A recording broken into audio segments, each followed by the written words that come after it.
Hola a todos, bienvenidos a un nuevo episodio de Legal Insight.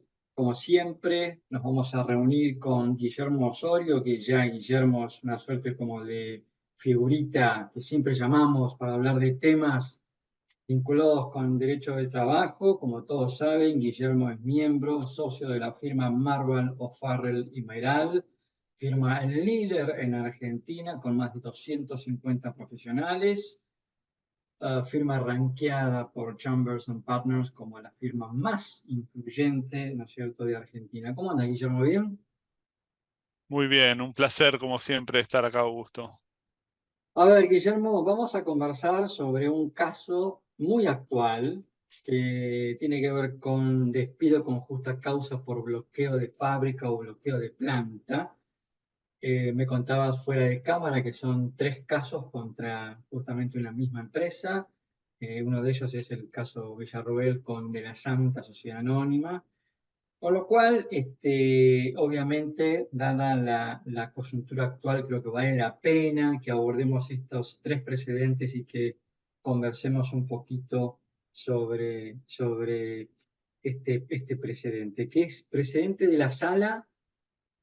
Este es un precedente de julio del año pasado de Ujú. la Sala Segunda de la Cámara de Apelaciones en lo Civil, Comercial y Laboral de Santa Fe. Es un Ok, fallo dictado en la ciudad de Rafaela.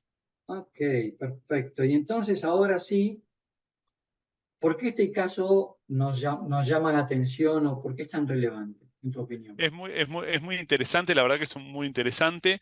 Tiene un detallecito procesal que vos estabas marcando, que han resuelto tres casos juntos en el mismo expediente, aún sin que hubiera una resolución previa de conexidad. Esto simplemente lo menciono porque recientemente la Corte Suprema hizo algo similar cuando resolvió el fallo Oliva sobre la gran controversia que hay en materia de actualización de créditos laborales. Con lo cual Ujú. uno nada, es un detalle procesal para los que les interesa, hay una similitud. La sala, a pesar de que no hay identidad de partes, porque son tres actores distintos, al ver que eran todos los mismos, eran los mismos hechos y afirmando que todos los escritos eran idénticos, eran espejos, decide directamente resolverlos los tres juntos en una sola resolución. Bien. Es un caso, la verdad, sobre la cuestión de fondo que remite a hechos ocurridos en el año 2015, ¿sí? Donde los empleados de la compañía de la Santa es un corralón, ¿sí? Un Ujú. corralón que provee de insumos para la construcción Ujú. y tiene a sus empleados afiliados bajo el régimen, algunos están bajo el régimen de la construcción y otros bajo el régimen de comercio, ¿sí? Y La construcción es aparentemente, Wokra, la construcción es Wokra, ¿no? claro, correcto, Ok, ok. correcto. Y en 2015 aparentemente hubo una pretensión de un grupo de empleados, resalto esto, es un grupo de empleados, después vamos a ver por qué esto es importante, em, que quería ser encuadrados bajo el régimen de camioneros, Ujú. ¿sí? Y entonces, con el apoyo del sindicato de camioneros, iniciaron una suerte de medidas de acción directa muy, muy violentas. Esto es una palabra clave que se repite a lo largo de todo el fallo y en la cual los jueces justifican su decisión en el nivel de violencia que hubieron en los hechos. ¿Sí? Hablan de impedimento por la fuerza para el ingreso y egreso de personas a la empresa, es un bloqueo, básicamente, amenazas a clientes con romperle los vehículos a los clientes que llegaban al establecimiento, seguían a los otros empleados que no querían adherir a las medidas de fuerza, los seguían hasta sus domicilios personales, los perseguían por las redes sociales, los agraviaban, reseñan episodios de violencia física, de puñetazos, trompadas, agresiones verbales, insultos, refieren incluso a, bueno, hubo también bombas de estruendo, hablan de huevazos a las personas que estaban que no estaban de acuerdo con estas medidas, con lo cual este es un nivel de violencia a nivel social alto e intenso, ¿no? Y en un nivel de violencia que, si recordarás, no hace tanto, nos lleva un poquitito. ¿Te acordás que en el caso de Mercado Libre, que hubo Ujú. también un intento de afiliación de los empleados y habían tomado y habían hecho también habían tomado medidas de fuerza y se habían divulgado los videos en los cuales se veía a la gente de camioneros, en definitiva, llegar y entrar al establecimiento por la fuerza, al punto que empezaban a manipular todos los envíos a las personas, y de golpe una persona había comprado algo por Mercado Libre y le llevaba una caja con un ladrillo. Ok. Bueno, y los videos se habían hecho virales. Bueno, habían sido también acciones de medidas de acción directa muy fuertes, muy violentas. Y bueno, todo esto llevó al despido con causa de los empleados. Ahora, esto que me contás o que nos contás, Guillermo, imagino que tuvo que haber sido probado en la causa, con, Sí. con lo cual esto me da lugar a pensar que el empleador o el dueño, ¿no es cierto?, de la Santa Sociedad Anónima, o la gerencia o la dirección, a lo largo de todas estas medidas de acción directa, han ido como tomando medidas, ¿no? Como sacando fotos, filmando, etcétera, etcétera, ¿o me equivoco? Hubo mucha prueba aparentemente en el expediente, no solamente en el expediente, fundamentalmente refieren a pruebas testimoniales, Ok. ¿sí? Cuando uno ve la verdad es que hay muchas pruebas testimoniales, hay por lo menos una decena de testigos que declararon sobre el tema y dieron fe de estos hechos y del nivel, de nuevo, del nivel de violencia de las acciones que tomaban los actores. Puntualmente se había producido prueba y las testimoniales no solamente en el ámbito del expediente laboral, sino que hace referencia a la sentencia y la toma como válida a prueba producida en el contexto de un sumario penal Ah, que ok. se le habría iniciado a los actores.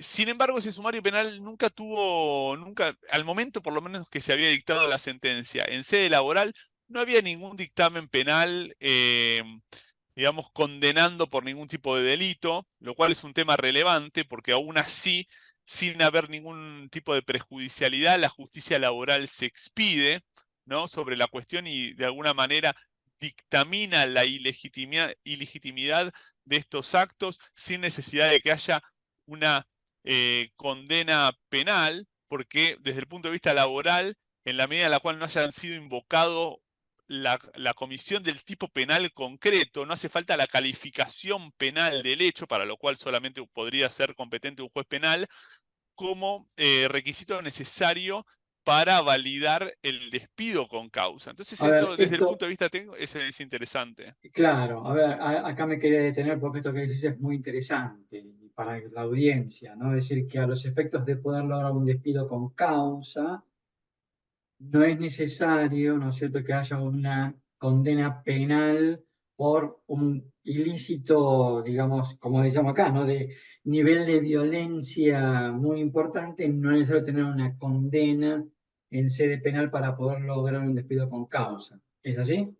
Correcto, correcto. Se necesita también ser quirúrgico al momento de redactar la notificación del despido. Sabemos que la notificación del despido tiene una cualidad, para empezar, que es invariable. Lo que se escribe y la forma en la cual se notifica por escrito, queda ya senta la lista de lo que va a ser el litigio más adelante, y en ese momento es donde se toman determinadas decisiones estratégicas y en este caso no se optó por calificar a los hechos como un delito. Es decir, la diferencia entre acusar a alguien de sustraer un objeto o acusarlo de haberlo robado, ¿no? Ujú, Y muy entonces bien. ahí, Epa. si está tipificado en la notificación del despido, bueno, ahí va a haber una cuestión de prejudicialidad, porque se necesita que sea un juez penal el que dictamine la existencia de del un robo, delito. claro. Claro, exactamente. Contrariamente, si uno simplemente describe las acciones, bueno,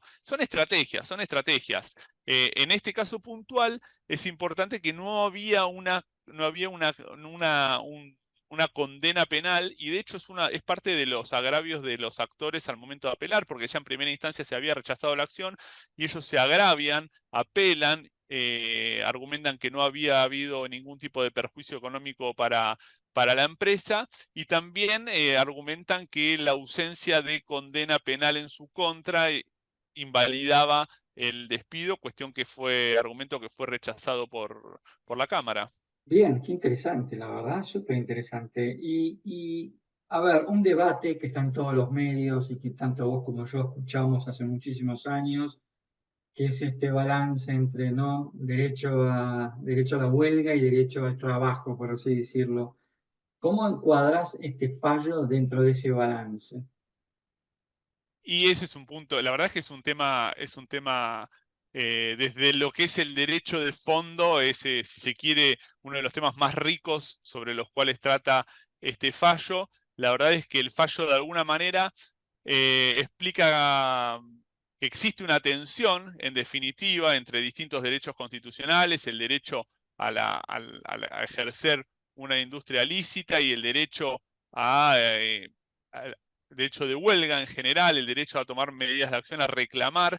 Reconoce la existencia, tiene mucho cuidado el fallo, y varias veces repite que existe, reconoce el derecho de los trabajadores a reclamar. Sin embargo, y pivoteando sobre un precedente del 2016 de la Corte Suprema de Justicia de la Nación, que es Orellano con correo oficial, el fallo eh, establece y dice claramente que el derecho a decretar las medidas de acción directa es de los gremios, no de los sujetos a nivel individual. Este es un punto, ¿te acordás que Mm, anteriormente te había levantado el punto, te había marcado que es relevante que fue un grupo de individuos, no fue el sindicato el que tomó las medidas? Y entonces ahí ya hay una cuestión reprochable para los actores, para los que iniciaban los reclamos, porque de alguna manera el fallo no los legitima para tomar medidas de acción directa, porque no están representando un universo colectivo de trabajadores. ¿Sí? a Eh, ver, Guillermo, para ilustrarnos a quienes no somos laboralistas, ponernos un ejemplo de qué es una medida de acción directa. y bueno, las medidas de acción directa son todas esas medidas de fuerza, ¿no?, que tienen por objeto conseguir un derecho, ya sea una huelga para protestando pidiendo un aumento. Es una medida de acción directa. Puede ser una huelga de brazos caídos, puede ser simplemente no concurrir a trabajar, ¿no? Ok, Eso ya puede, pero una huelga de acción directa no es violentar la propiedad privada. claro, para nada. Y ahí es Ok, donde el fallo hace la diferenciación. De nuevo, vuelve a destacar mucho el nivel de violencia, ok. y explica la necesidad de encontrar un balance en la tensión que existe entre estos dos derechos. Y justamente el primer límite, destaca que el primer límite tiene que estar dado por la seguridad física y por la libertad de las otras personas. Respetar la libertad de la empresa de continuar con su negocio, si es que lo tiene la posibilidad de hacerlo, la libertad del los otros trabajadores de continuar trabajando si es que no adhieren a la medida. Y esos son temas fundamentales, la verdad. Y sobre lo Tengamos, cual, tengamos en cuenta que acá, en este caso, la empresa de la Santa tenía enfrente a dos animales muy peligrosos, ¿no? La Wokra y Camionero, con lo cual bueno, este es muy fallo es muy interesante desde esa perspectiva, ¿no? 100%, 100%. También es muy interesante que el fallo no se metió con la cuestión del conflicto intrasindical, que podría haber hecho. Era un tema quizás difícil de resolver, quizás por eso no se quisieron meter, no era necesario. Pero, digamos, uno a veces ve estas situaciones parecidas, que estamos acostumbrados a ver que varios clientes terminan involucrados en situaciones de estas, y de alguna manera la empresa se siente rehén de un conflicto entre dos sindicatos. Dice, yo le pago los aportes al sindicato que corresponda. Dice, no estoy diciendo que mis trabajadores no tengan que estar afiliados a un sindicato, simplemente los Claro. tengo afiliados a esto porque considero que es este. Y de lo contrario, en realidad, bueno, existe un procedimiento intrasindical mediante el cual los propios sindicatos podrían resolver este tipo de conflictos. De hecho, podría considerarse incluso hasta una medida ilegítima de parte del empleador inmiscuirse, ¿no?, en cuestiones que hacen a la libertad sindical y a conflictos entre sindicatos. Eso también podría ser reprochable al empleador. Entonces, muchas veces sucede que que los empleadores se sienten, están de alguna manera rehenes en un conflicto entre Claro. dos sindicatos. Bueno, este tema de la, digamos, de eventualmente que podrían haber tenido la vía intraasociacional, Mm. el sindicato de camioneros para resolver este conflicto, sobre ese tema no se mete.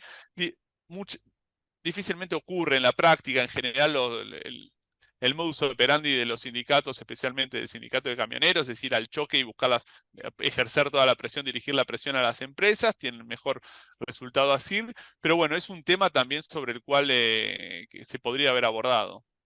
¿Cómo estás viendo, Guillermo, este precedente en función del proyecto, ¿no es cierto?, que ahí está dando vueltas en el Congreso, el proyecto de ley bases, donde justamente el bloqueo de plantas se lo está incorporando, ¿no es cierto?, ya como una causal de despido, y hasta creo que incluso se lo está ya enmarcando dentro del ámbito del delito penal, ¿no? ¿Cómo estás viendo este precedente a la luz de lo que está pasando en el Congreso? Bueno, claramente esto está en la agenda del gobierno. De hecho, había varios capítulos destinados a este tema en lo que fue el DNU que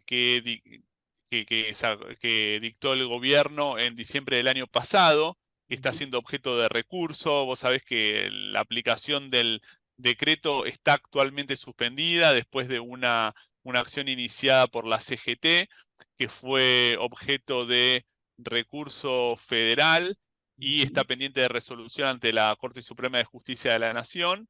Y ahí ya nos da, digamos, ahora se está negociando una reforma ya, digamos, por la vía parlamentaria, pero Ujú. bueno, de alguna manera el DNU que había dictado el gobierno en diciembre nos da mucha claridad sobre cuál es la visión que tiene el gobierno al respecto. Y la verdad que había dos temas, dos capítulos donde estaban abordando esta cuestión, lo estaban incluyendo puntualmente en una reforma al artículo 242 de la Ley de Contrato de Trabajo, es decir, desde el punto de vista del derecho individual del trabajo. Allí expresamente estaban, referían a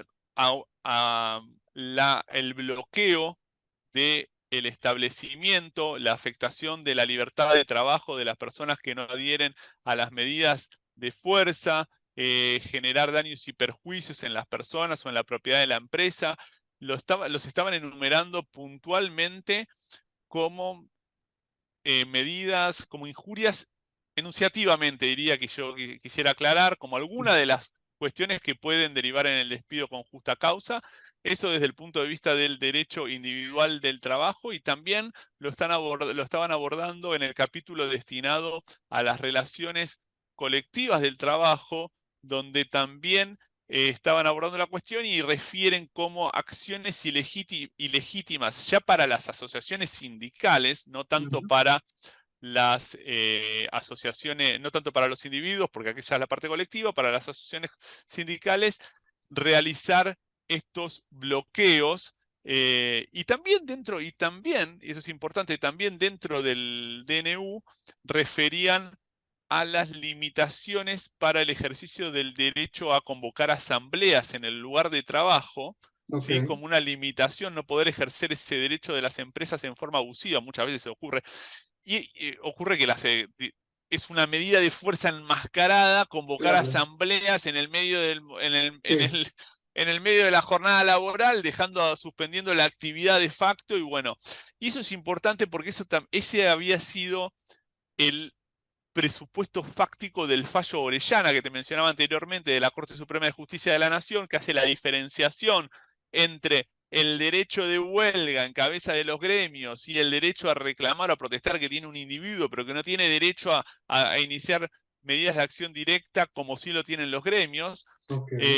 y que también está recogida esta doctrina que recogió el fallo, también de alguna manera está recogido la cuestión de fondo, el problema de fondo en el DNU, que nosotros entendemos que va a ser uno de los pilares estructurales de la reforma que ahora se está negociando. Estuvieron la semana pasada los varios dirigentes gremiales en Casa Rosada, salió en los medios, y no trascendió mucha información dura sobre eso. El proyecto estamos esperando ver, hay varios proyectos en danza, se ha visto, pero el proyecto que circuló puntualmente la semana pasada era de un bloque opositor, no era del gobierno, con lo cual hay que ver un poco eh, cómo termina eso, ¿no?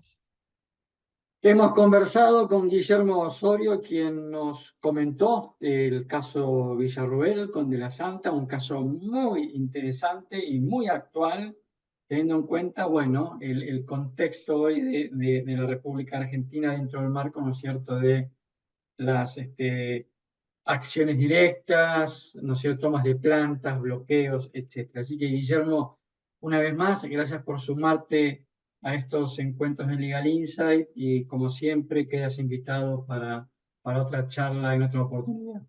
Sabés que agradezco mucho gusto y aprovecho si me das un segundito para pasar un chivo. Vos sabés que este jueves vamos a tener un congreso en Marval orientado a los líderes de recursos humanos y de legales enfocados en derecho del trabajo. Marval Annual HR Conference. Va a ser a partir de las 10 de la mañana y se va a transmitir, es un modo híbrido, va a haber invitados presenciales y también se va a transmitir desde las 10 de la mañana por streaming en nuestra página de LinkedIn de Marval, así que están todos invitados a sumarse. Vamos a tener paneles hasta las 4 de la tarde, donde entre muchas otras cuestiones se van a tratar estos temas. Va a abrir el evento el secretario de Trabajo, también abordando, estamos ansiosos para preguntarles también cuál es su visión sobre la reforma y el futuro del derecho del Mm. trabajo. Así que a todos los que están interesados por estos temas, la verdad es que sería un placer también tenerlos. Es cierto, porque nosotros también estamos difundiendo ese evento para que todo el mundo vaya y participe. Guillermo, una vez más, muchas gracias. Un placer.